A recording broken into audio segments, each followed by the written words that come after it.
மாலை வணக்கம். மக்கள் நீதி மையத்தினுடைய தலைவரும் கலைஞானியுமான என்னுடைய அருமை சகோதரர் கமலஹாசன் அவர்கள்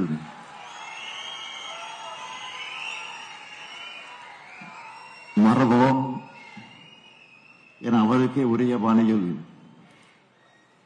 தனித்துவமாக சிறப்பாக நடத்துகிற இந்த நிகழ்ச்சியில பங்கேற்பதில் நான் உள்ளபடியே பெருமைப்படுகிறேன், மகிழ்ச்சி அடைகிறேன். இன்று காலையிலிருந்து 5-6 நிகழ்ச்சிகள், அரசு நிகழ்ச்சிகள், மாலையில ஒரு மிகப்பெரிய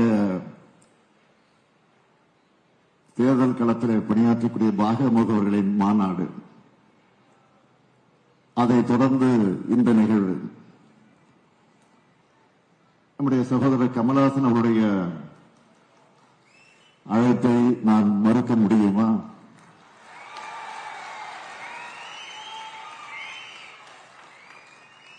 நான் எண்ணி பார்க்கிறேன், முரசொலியுடைய பவள விழா நிகழ்ச்சியில் அவர் கலந்து கொண்டு அவர் ஆற்றிய அந்த உரையும் இதுவரையில் என்னால் மறக்க முடியாது. அந்த நட்பு உணர்வோடு தான், சகோதர பாசத்தோடு தான் இந்த நிகழ்ச்சிக்கு நான் வந்திருக்கிறேன். திரு கமல் அவர்கள் திரைப்படத்தில் ஒரு டைலாக் பேசியிருப்பார், மறதி ஒரு தேசிய வியாதியினர்.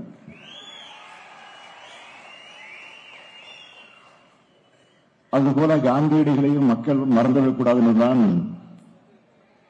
காந்தியின் வாழ்க்கையில பெரிய திருப்பு முனையை மனமாற்றத்தை ஏற்படுத்தின மதுரை மண்ணில் மறவோம் என்கிற நிகழ்ச்சியை அவர் ஏற்பாடு செய்திருக்கிறார். காந்தி என்றதும் நம் மனசுல என்ன தோணும்? அவர் அரையாடை அணிந்து மேலே ஒரு துண்டோடு இருக்கிற எளிமையான உருவம்தான் எல்லார் மனசிலையும் தோன்றும். அப்படி அவர் அரையாடைக்கு மாறிய மண் தான் இந்த மதுரை மண். அப்படிப்பட்ட மதுரையில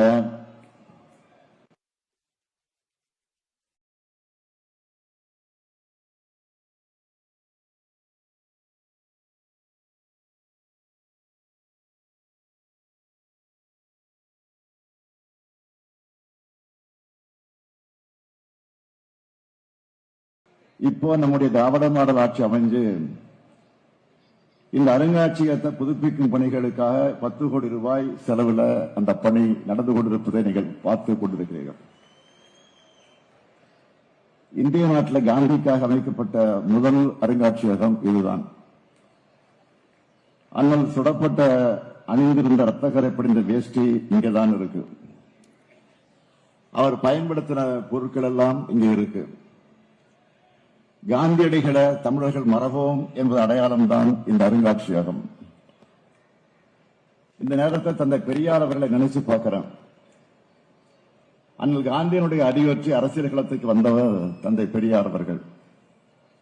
பின்னாளில் காந்தியோட பல விஷயங்கள்ல முரண்படவும் செஞ்சார்.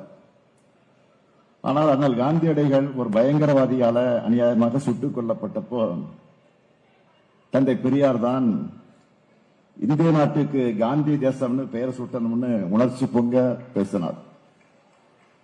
காந்தியடிகள், தந்தை பெரியார் இந்த இரு ஆளுமைகளையும் எல்லா மேடைகளையும் நம்முடைய அருமை சகோதரர் கமலஹாசன் அவர்கள் நினைவு கூறாமல் இருக்கவே மாட்டார்.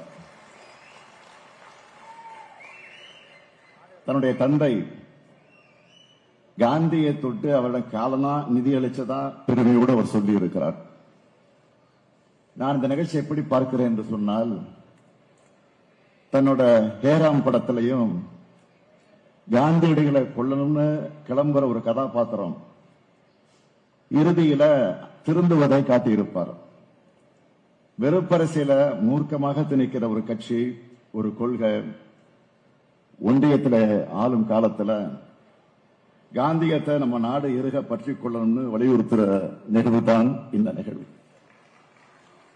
கமல் அவர்கள் அடிக்கடி சொல்வது போல, நாமும் காந்திய பிறரில் தேடாமல் காந்தியாக மாறுவோம், இதனை மறவோம் என்பதற்காகவே இந்த நிகழ்ச்சி. எல்லா மாற்றங்களும் தன்னிலிருந்து உருவாகணும்னு சொன்னவர் காந்தியடிகள். அதைத்தான் நம்முடைய கமல் அவர்களும் சொல்றார்.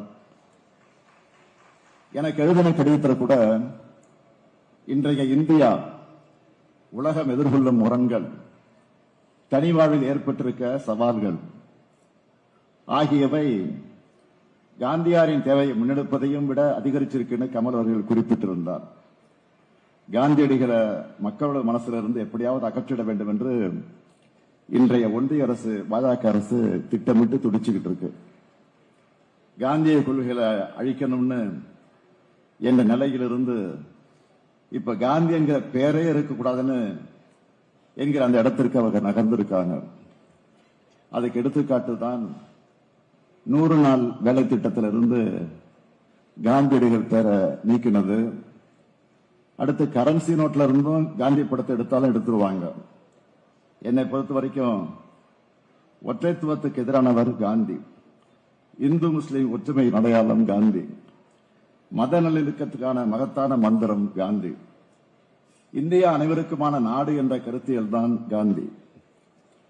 நான் கொல்லப்பட்டாலும் கூட ராம், ரஹீம் என்கிற பெயர்கள் அடிக்கடி உச்சரிப்பதை விடமாட்டேன். இரண்டும் ஒரே கடவுளின் பெயர்கள் என்று சொன்னவர் காந்தி. இதனால்தான் மதத்தை வச்சு அரசியல் பிழைப்பு நடத்துற அற்பர்களுக்கு காந்திய பிடிக்கிறது இல்லை. அண்மையில் பாஜகவை சேர்ந்த ஒரு முதலமைச்சரை முஸ்லிம்களுக்கு எதிராக வன்முறையை தூண்டுறத பார்த்திருப்பீங்க. இதை சொல்லவே நமக்கு வெட்கமா இருக்கு. ஆனா எந்த வெட்கமும் இல்லாம இப்படியான செயல்கள்ல அவங்க ஈடுபடுறாங்க. சமூக ரீதியா, கல்வி ரீதியா பிற்படுத்தப்பட்ட முஸ்லிம்களுக்கு இடஒதுக்கீடு கூட இருக்கக்கூடாதுன்னு நினைக்கிறாங்க. கிறிஸ்துமஸ் அன்னைக்கு கிறிஸ்துவர்கள் மேல தாக்குதல் நடத்துறாங்க. மாற்றுத்திறனாளி என்று கூட பார்க்காமல் சிறுமி மேல தாக்குதல் நடத்துறாங்க.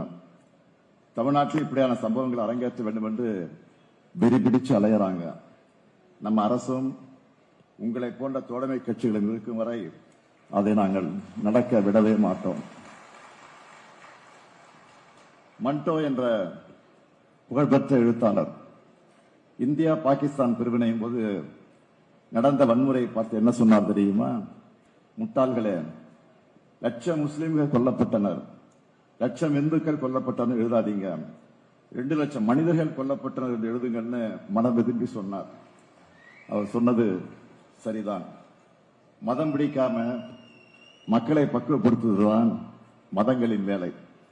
மதவெறி புகுந்தா முதல்ல சாகிறது மனிதன்தான். இதை நல்லா உணர்ந்திருக்கிற காரணத்தால் தான் வெறுப்பை புறந்தள்ளி தமிழ்நாடு வளர்ச்சி பாதையில் போகுது.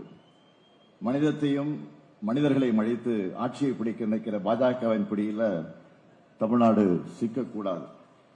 இதுக்காகத்தான் சொல்றேன், இந்த தேர்தல் தமிழ்நாடு வர்சஸ் என்டிஏ, அதில் தமிழ்நாடு வெல்லும்.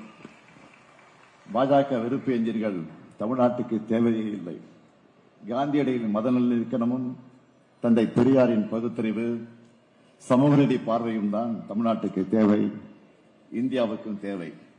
அந்த அடிப்படையில் தான் மதச்சார்பற்ற முற்போக்கு கூட்டணியில் சகோதரர் கமலஹாசனின் மக்கள் நீதி மையமும் இணைந்திருக்கு. சிலர் சொல்லுவாங்க, சகோதரர் கமல் பேசுறது எங்களுக்கு புரியலன்னு. அவங்களுக்கு புரியாம இல்ல, ஆனா புரிஞ்சிக்க கூடாதுன்னு நினைக்கிறாங்க. மீடியா மைக் முன்னால புலம்பிட்டு இருந்தவங்க இப்ப பார்லிமெண்ட் மைக்கிலையும் சகோதரர் கமல் புலம்பு வச்சுட்டா இருக்கோம். அதுக்காக என்னுடைய பாராட்டுக்கள், வாழ்த்துக்கள்.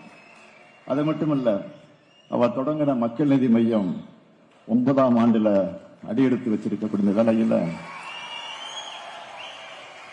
சமநீதிக்காகவும் சமூக நீதிக்காகவும் உங்கள் குரல் தொடர்ந்து ஒலிக்கட்டும் என வாழ்த்துகிறேன். அன்பின் பாதை சேர்ந்தவருக்கு முடிவே இல்லையடா என்பது சகோதரர் கமலினுடைய பாதம் பெறுகிறது. அப்படி அன்பின் பாதையை வலியுறுத்திய காந்தியை மறவோம், காந்தியின் கொள்கைகளை காக்க வெல்வோம் ஒன்றாக. நன்றி, வணக்கம். ஆளுமை மிக்க உரையை தந்த எங்கள் அன்பு